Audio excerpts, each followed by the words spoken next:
प्रातः क्लास चल रहा था 14/1/1967।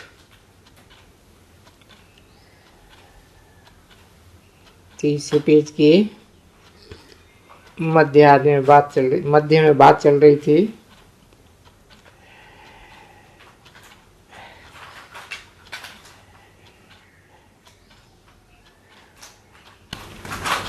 मीठे छोटे झाड़ का कलम अभी लग रहा है। तुम बच्चे जानते हो, हम ही पतित बने थे, अब फिर पावन बनते हैं।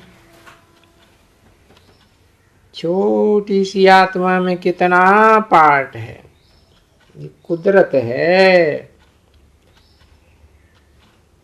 अविनाशी पार्ट चलता रहता है,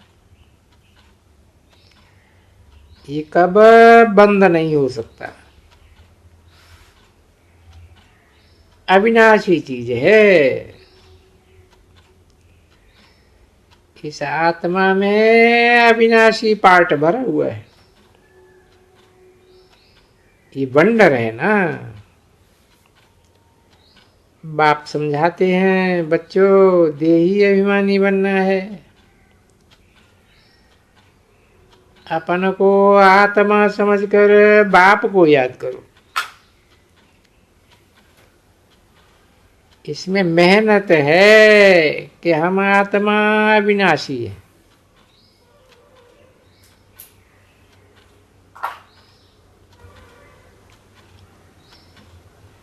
ऐसे नहीं कि हमारी आत्मा कोई विनाशी है। हम आत्मा कितनी छोटी है,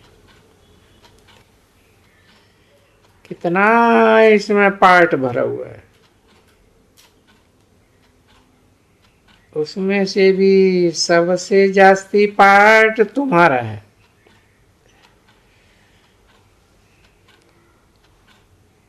बाबा का इतना पार्ट नहीं है जितना कि तुम्हारा है।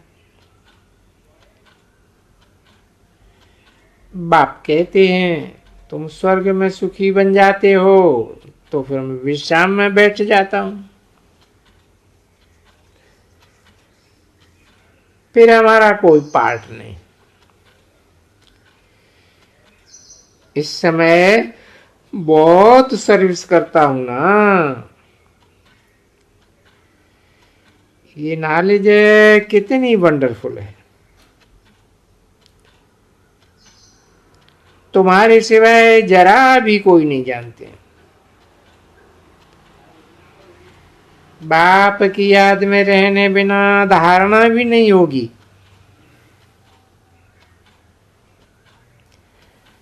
कान पान की फर्क पड़ने पर धारणा में फर्क पड़ जाता है। इसमें प्योरिटी बड़ी अच्छी चाहिए। बाप को याद करना है बहुत सहज। बाप को याद करना और वर्षा पाना। इसलिए बाबा ने कहा था तुम अपने पास चित्र रख दो, योग का और वर्षे का चित्र बनाओ।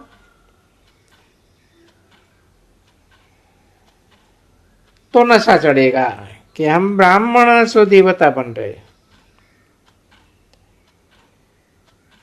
फिर हम देवता सो क्षत्रिय बनेंगे। ब्राह्मण है पुरुषोत्तम संगम युगी। तुम पुरुषोत्तम बनते हो ना। मनुष्यों की बुद्धि में ये बातें बैठाने के लिए कितना मेहनत करनी पड़ती है। दिन प्रतिदिन जितना नॉलेज को समझते जाते हैं, खुशी भी बढ़ेगी। तुम बच्चे जानते हो, बाबा हमारा बहुत कल्याण करते हैं। बाकी तो सब अकल्याण ही करते हैं। तुम हो शिव शक्तियां, मनुष्यों को रास्ता बताते हो। वो भक्ति मार्ग में अनेक रास्ते बताते हैं भगवान से मिलने के लिए, परंतु जहां पर भी जाओ माथा टूटता है दीवार से। भगवान किसी को मिलता ही नहीं है। माथा टूटे और जख्म हो जावे, गिर पड़ते हैं। अभी बाप कितना सहज करके समझाते हैं। तुम बच्चे जानते हो कल्प कल्प हमारी चढ़ती कला होती है। ये कोई नई बात नहीं है। शरीर निर्वाहार्थ भी सब कुछ करना पड़ता है।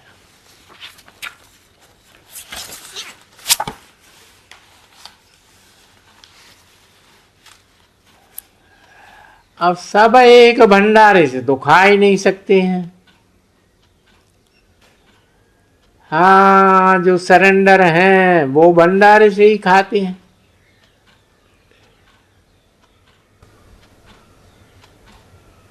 चौदह एक 1967 की प्रातः क्लास का चौथा पेज।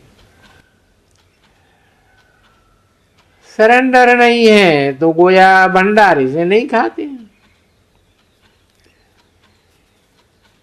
शिव बाबा के भंडारे से हम खाते हैं।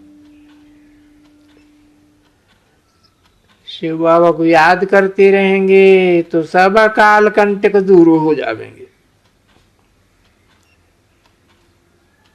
फिर ये पुराना शरीर छोड़ करके चले जाएंगे। बच्चे समझते हैं बाबा कुछ भी लेते नहीं है, वो तो दाता है ना। बाप कहते हैं हमारी श्रीमत पर चलो। अगर किसी को पैसे दिए और उसने जाकर शराब आदि पी लिया, बुरा काम किया, तो उसका पाप तुम्हारे ऊपर आ जाएगा। पाप आत्माओं से लेन देन करती हैं तो पाप आत्मा बन जाती है। कितना फर्क है। पाप आत्मा को लेने देने करते करते पाप आत्मा ही बन जाती है। यहाँ तो तुमको पुण्यात्मा बनना है। बाप कहते हैं कोई को भी कभी दुख मत दो, कोई में मोह नहीं रखना है। 5 विकार तो तुमने दान में दिए हैं ना। दे दान तो छूटे ग्रहण। अभी षष्ठी पर राहु का ग्रहण है। सीढ़ी के चित्र पर किसी को भी समझाना बहुत सहज है। बैंक वालों का काम ही होता है लेने और देने का। किसके पैसे लेने, किसी को पैसे देने। बाप भी बैंकर बन करके आते हैं। पुराना कखपन लेते हैं, देते देखो कितना है। ब्याज तो बड़ा भारी देते हैं।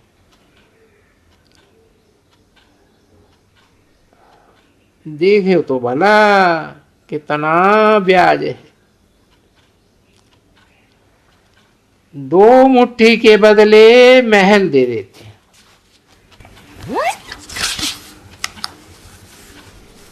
ओम शांति। आज का प्रातः क्लास है 15 जनवरी 1967। रिकॉर्ड चला है मरना तेरी गली में, जीना तेरी गली में। सिवाय तुम ब्राह्मण बच्चों के इस गीत का अर्थ कोई समझ नहीं सकते। बल गीत बनाया है जैसे वेद शास्त्र आदि भी बनाए हैं, परंतु जो कुछ पढ़ते हैं उसका अर्थ कोई भी समझ नहीं सकते। इसलिए बाप कहते हैं मैं ब्रह्मा मुख द्वारा वेदों शास्त्रों का सार समझाता हूं, वैसे ही इन गीतों का अर्थ भी कोई समझ नहीं सकते। आत्मा जब शरीर से न्यारी हो जाती है तो दुनिया से सारा संबंध टूट जाता है। गीत भी कहते हैं अपन को आत्मा समझो, अशरीरी बन बाप को याद करते हैं तो ये दुनिया ही सारी खत्म हो जाती है। ये शरीर इस पृथ्वी पर खड़ा है, आत्मा इस शरीर से निकल जाती है तो उस समय उसके लिए कोई सृष्टि नहीं है, आत्मा नंगी बन जाती है। फिर जब शरीर में आती है तो सृष्टि पर है। इतना जरूर है आत्माएं जो महत तत्व में रहती हैं यहां आती है शरीर में पार्ट बजाने, फिर शरीर छोड़ती हैं तो एक शरीर छोड़ दूसरे में जाकर प्रवेश करती है। कोई वापस महत तत्व में नहीं जाती है, उड़कर दूसरे शरीर में जाती है। यहां ऐसा आकाश तत्व में ही उनको पार्ट बजाना है, मूल वतन में नहीं जाना है। जब शरीर छोड़ते हैं तो ना ये कर्म बंधन ना वो कर्म बंधन रहता है, शरीर से ही अलग हो जाते हैं ना, फिर तो दूसरे शरीर में गई तो फिर कर्म बंधन शुरू होता है। जब तक शरीर में नहीं है तो वो नंगी है। ये बातें तुम्हारे सिवाय और कोई मनुष्य नहीं जानते। बाप ने समझाया है, सब मूर्ख और बेसमझ बन गए, परंतु ऐसे कोई समझते थोड़े ही हैं कि हम मूर्ख बुद्धि है। अपन को कितना अक्लमंद समझते हैं, पीस प्राइज देते रहते हैं। ये भी तुम ब्राह्मण कुलभूषण अच्छी तरह से समझा सकते हो।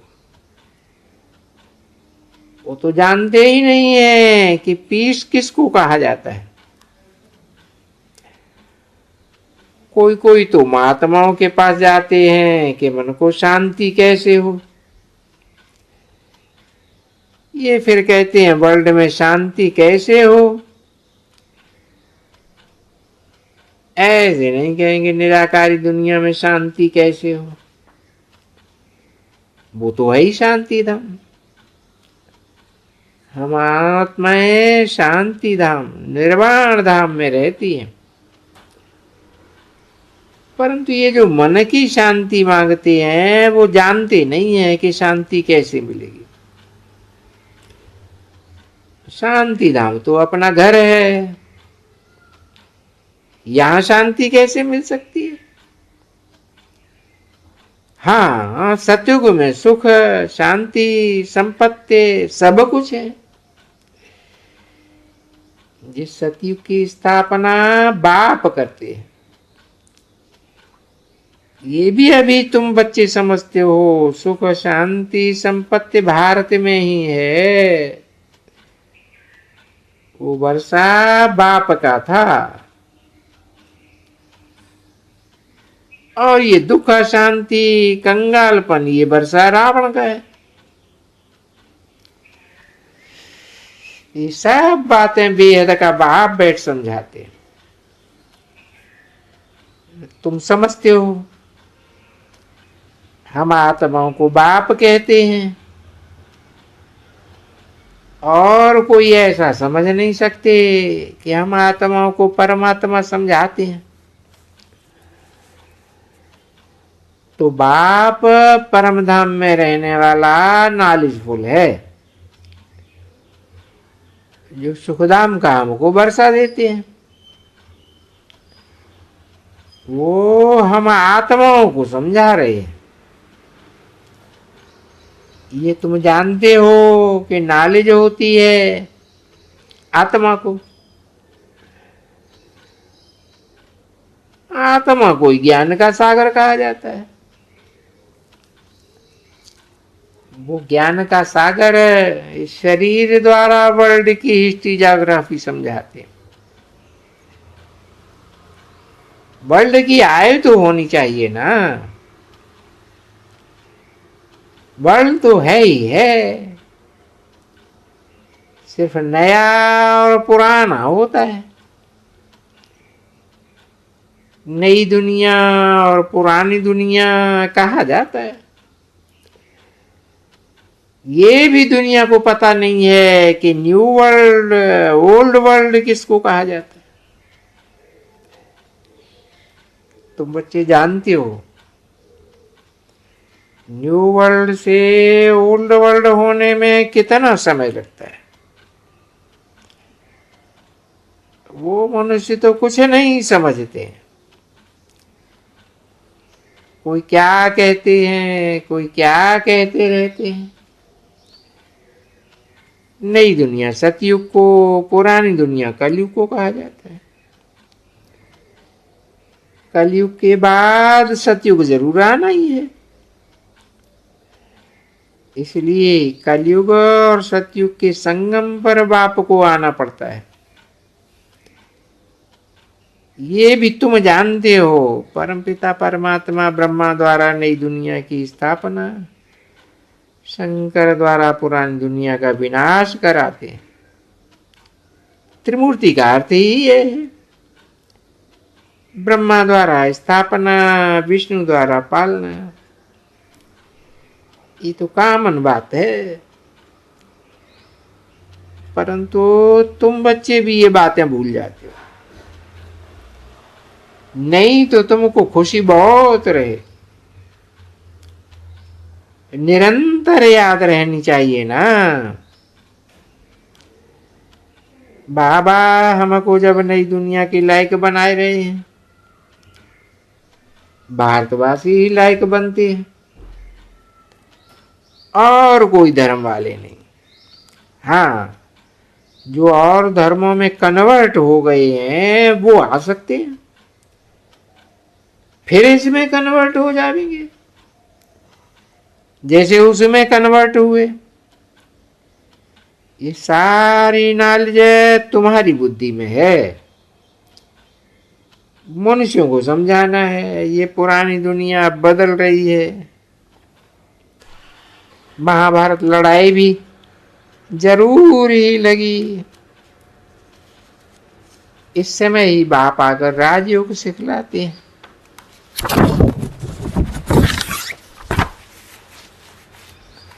जो राजयोग सीखते हैं वो नई दुनिया में चले जाते हैं।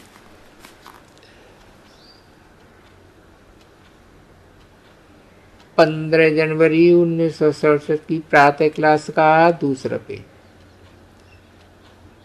प्रदर्शनी में ये समझाओ, इन लक्ष्मी नारायण का राज्य नई दुनिया में था। सतयुग नई दुनिया को कहा जाता है। उस समय राम राज्य भी नहीं था। सतयुग के बाद होता है त्रेता। 1/4 दुनिया का पास हो जाता है। आधा कल्प दिन, आधा कल्प रात भी गाया हुआ है। ये सब बातें बच्चों की बुद्धि में रहनी चाहिए, नहीं तो यथार्थ रीति समझाए नहीं सकेंगे। ऊंचे ते ऊंचे है भगवान, फिर है ब्रह्मा विष्णु शंकर, फिर आओ यहाँ मुख्य है जगदम्बा जगत पिता। बाप आते ही हैं यहाँ ब्रह्मा के तन में। प्रजापिता ब्रह्मा तो यहाँ है ना, ब्रह्मा द्वारा स्थापना। अब सूक्ष्म वतन में तो नहीं होगी ना, यहां ही होती है। ये जो पतित है सो फिर वो पावन व्यक्त, सो फिर अव्यक्त बन जाते हैं। ये राजयोग सीख करके फिर विष्णु का दो रूप बनते हैं। ये समझाना तो चाहिए ना, वर्ल्ड की हिस्ट्री ज्योग्राफी समझनी तो चाहिए, मनुष्य ही समझेंगे। वर्ल्ड का मालिक ही वर्ल्ड की हिस्ट्री ज्योग्राफी समझा सकते हैं। वो नॉलेजफुल है, पुनर्जन्म रहित है। ये बातें किसी की बुद्धि में नहीं है। वो लोग स्वर्ग में आने वाले ही नहीं हैं। सुनते ऐसे हैं जैसे बंदर है। समझा जाता है कि इनकी बुद्धि में कुछ भी बैठता नहीं है। परखने की भी बुद्धि चाहिए ना, कुछ बुद्धि में बैठता है या तवाई है, नब्ज देखनी होती है। एक अजमल खान नामी ग्रामी वैद्य होकर गया है। कहते हैं कि उसको देखने से ही बीमारी का पता पड़ जाता था। अब तुम बच्चों को भी समझना चाहिए कि ये लायक है या नालायक है। इतनी अच्छी बुद्धि भी उनकी होगी जो कि पूरा योग युक्त होंगे, जिनकी बाप से प्रीति बुद्धि होगी। सबकी तो प्रीति बुद्धि नहीं है ना, एक दो के नाम रूप में लटक पड़ते हैं। बाप कहते हैं प्रीति तो मेरे साथ लगाओ ना। माया ऐसी है जो प्रीति रखने ही नहीं देती है। माया भी देखती है कि हमारा ग्राहक जाता है तो एकदम नाक से कान से पकड़ लेती। फिर जब धोखा खाते हैं तो समझते हैं माया से धोखा खाया। माया जीते ही जगत जीते बन सकेंगे और ऊंचे पद पा सकेंगे। मेहनत ही सारी इसमें। श्रीमत कहती है माम एकम याद करो, तो तुम्हारी जो पतित बुद्धि है वो पावन श्रेष्ठ बन जाएगी। बड़ा मुश्किल चलते हैं। इसमें सब्जेक्ट एक ही है, अलफ और बे। दो अक्षर भी याद नहीं कर सकते। बाबा कहते हैं अलफ को याद करो, फिर भी अपनी देह को, दूसरों की देह को याद करते रहते। बाप कहते हैं देह को देखते हुए भी याद तुम मुझे करो। आत्मा को अभी तीसरा नेत्र मिला है मुझे देखने के लिए, समझने का। उससे काम लो। त्रिनेत्री बने हो तो त्रिकालदर्शी भी बनते हो। नॉलेज धारण करना कोई मुश्किल नहीं है। बहुत ही अच्छे अच्छे समझाते हैं, परंतु योग बिल्कुल कम है। देही अभिमानीपन बहुत कम है। थोड़ी बात में क्रोध गुस्सा आ जाता है, गिरते ही रहते हैं, उठते हैं फिर गिर पड़ते हैं। आज उठे कल फिर गिर पड़ते। देह अभिमान ही मुख्य है। फिर और बेकार लोभ मोह आदि में भी फंस पड़ते हैं। देह में भी मोह होता है ना, माताओं में मोह जास्ती होता है। अभी बाप इस मोह से छुड़ाते हैं। तुमको बेहद का बाप मिला है तो बंदरों से क्यों मोह रखते हो? इस समय शकल बातचीत ही बंदरों में सल हो जाती है। बाप कहते हैं नष्टो मोह बनो, निरंतर मुझे याद करो, क्योंकि पापों का बोझा सिर पर बहुत है। परंतु वो कैसे उतरे? परंतु माया ऐसी है, याद करने नहीं देगी। ओ